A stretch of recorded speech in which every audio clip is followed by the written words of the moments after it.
lleure pels gossos. Es tracta de buscar un solar municipal on poder muntar un seguit d'estructures per a fer una zona d'esbarjo agility i portal pels gossos.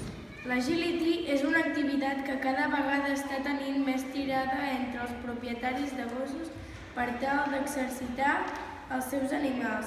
L'agility és un esport on un equip format per un gos i un humà han de recórrer un circuit en el menor temps.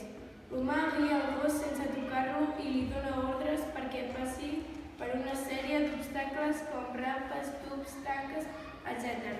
en el menor temps possible. Els gossos i els humans els diverteix fer exercicis junts a l'aire lliure i és per aquest motiu que aquesta activitat està guanyant molta popularitat.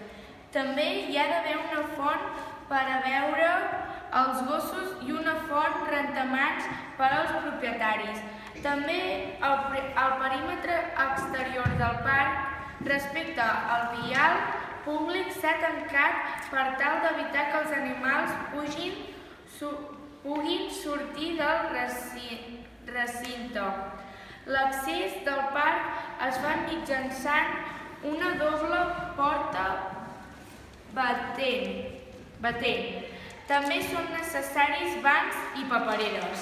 Hem presentat aquesta proposta perquè no és gaire agradable anar caminant pel poble i trobar-te fent els animals i altres coses. I per això volem fer aquest parc perquè almenys puguis estar allà i que els gossos puguin anar-hi. Perquè és una zona on tant humans com gossos poden estar un rato jugant i és una zona també on els gossos poden fer feus. Sí, creiem que sí, perquè els gossos també poden jugar o no sé. I hi haurà moltes coses Sí. i clar, llavors si ens voteu podríem fer això realment.